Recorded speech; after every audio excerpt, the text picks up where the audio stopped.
la Quétal, donc je vais vous faire une analyse d'un des plus gros matchs de l'Europe, d'un très très gros match qu'il y a eu hier en Coupe d'Espagne, en Copa del Rey. Donc je vais vous faire l'analyse de ce match.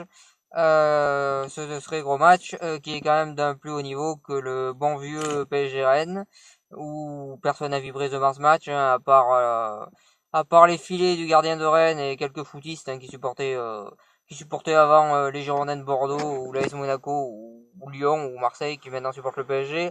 Eux, ils vibrent pour tous les matchs de leur équipe, hein. Enfin de leur équipe entre guillemets, vu que c'est pas leur équipe. Mais eux, ils vibrent devant tous les matchs, ils vibrent, ils sont à fond, c'est pas pourquoi qu'ils vibrent, mais ils vibrent. Mais sinon, ce match, il a fait vibrer personne. Donc on va plutôt parler du gros match entre l'Atlético et Barcelone.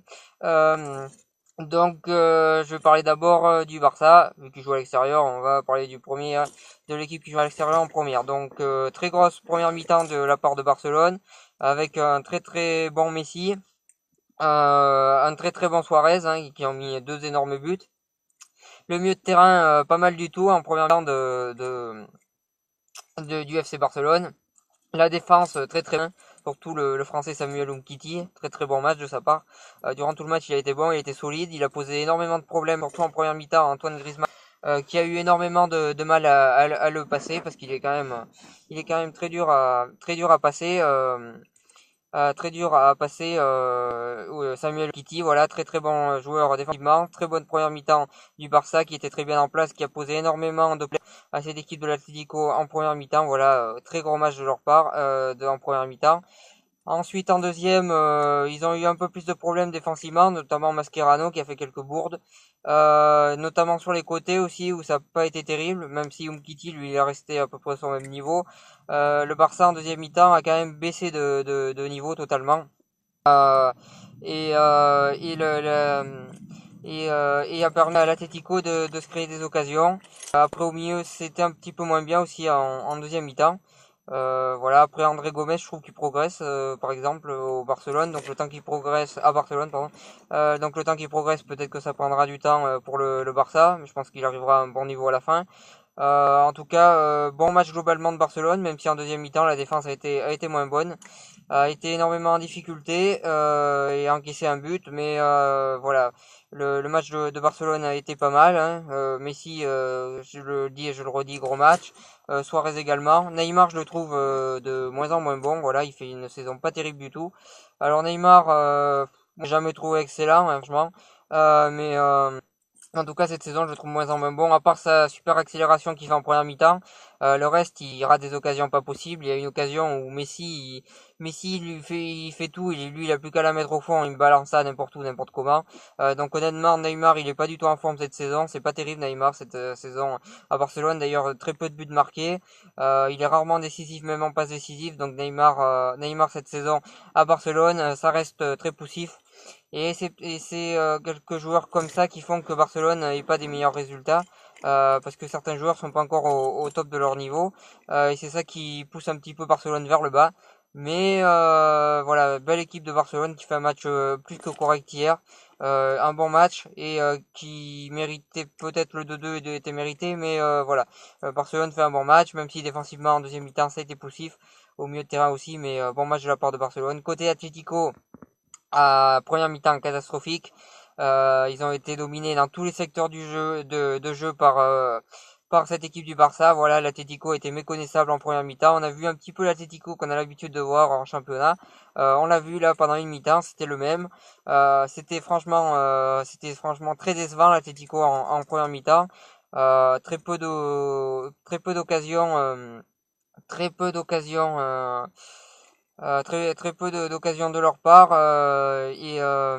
et qui n'ont pas arrivé à faire un résultat et qui n'ont pas arrivé à faire quelque chose face à cette équipe de Barcelone qui leur a posé énormément de problèmes. Ensuite, en deuxième mi-temps, l'entrée de Torres a fait énormément de bien, notamment à Griezmann qui a pu toucher beaucoup plus de ballons et faire une très bonne deuxième mi-temps, contrairement à sa première mi-temps qui était franchement pas terrible. En deuxième mi-temps, l'entrée de Torres l'a vraiment aidé à toucher plus de ballons et à poser plus de problèmes à cette défense barcelonaise. Il met un but largement mérité. Il aurait pu en mettre un deuxième. Griezmann, il a fait une très bonne deuxième mi-temps. Donc très bonne deuxième mi-temps de sa part. De tout l'Atlético qui a vraiment changé en deuxième mi-temps. Et je pense que c'est en grande partie grâce à cette entrée de Fernando Torres. Bon, c'est vrai que des fois il apporte pas grand-chose quand il joue, mais là il a apporté énormément et très bonne rentrée de sa part. Donc voilà, l'Atlético en deuxième mi-temps a été bon. Ils auraient mérité de marquer un deuxième but. Malheureusement, ça n'a pas été le cas. Mais en tout cas, l'Atlético a été là et bien présent. Après, le résultat de 1, c'est largement en faveur de Barcelone. Voilà, l'Atlético est obligé de mettre 2 buts pour se qualifier et de pas en prendre. Donc voilà, gros désavantage pour l'Atlético au match retour. Vu que pour ceux qui savent pas, la Coupe d'Espagne, ça se joue match aller-retour. On va voir qu'est-ce qui va se passer au match retour. Mais moi je pense que Barcelone va se qualifier, voilà, 2-1. En plus l'Atlético a des très mauvais résultats cette saison en championnat à l'extérieur. Honnêtement, je crois pas du tout à l'exploit de l'Atlético et je vois le Barcelone se qualifier pour la finale de Coupe du Roi. Après c'est que mon avis, mais je pense pas que l'Atlético puisse réaliser un exploit, surtout que cette saison ils sont moins bien. Donc on va voir comment ça va se passer. Mais en tout cas, moi je vois une qualification. Euh, une qualification du FC Barcelone. En tout cas, très bon match, encore de très haute intensité, avec deux bonnes équipes qui se sont rendues, on va dire coup pour coup, hein, même s'ils s'en sont rendus un en première et l'autre en deuxième. Donc en tout cas, très gros match entre ces deux grosses équipes, ces deux grands géants d'Espagne. Et très beau match à voir. Et donc dans tous les secteurs de jeu, on a vraiment vu ce qui se fait de mieux dans le monde et c'est dans ces moments-là qu'on voit que cette Liga espagnole elle est intéressante parce que même si l'Atlético ils sont que quatrième cette saison en championnat, il y a des équipes qui sont vraiment en progression cette saison en championnat espagnol. On voit par exemple Las Palmas qui a recruté récemment Ressé. En championnat, l'année dernière, il jouait le maintien, là il joue le milieu de tableau. Donc il y a vraiment des équipes comme ça qui sont en grosse progression dans le championnat espagnol. Donc s'il est en train de devenir de plus en plus serré ce championnat espagnol, de plus en plus agréable à regarder jouer. Donc c'est vraiment un super championnat. Voilà ce que j'avais à dire sur ce match. Merci de m'avoir suivi. Si vous avez aimé cette vidéo, n'hésitez pas à liker, à cliquer j'aime et à en parler autour de vous. Et je vous souhaite une très bonne continuation. Donc bonne continuation. Bonne continuation. Et puis voilà.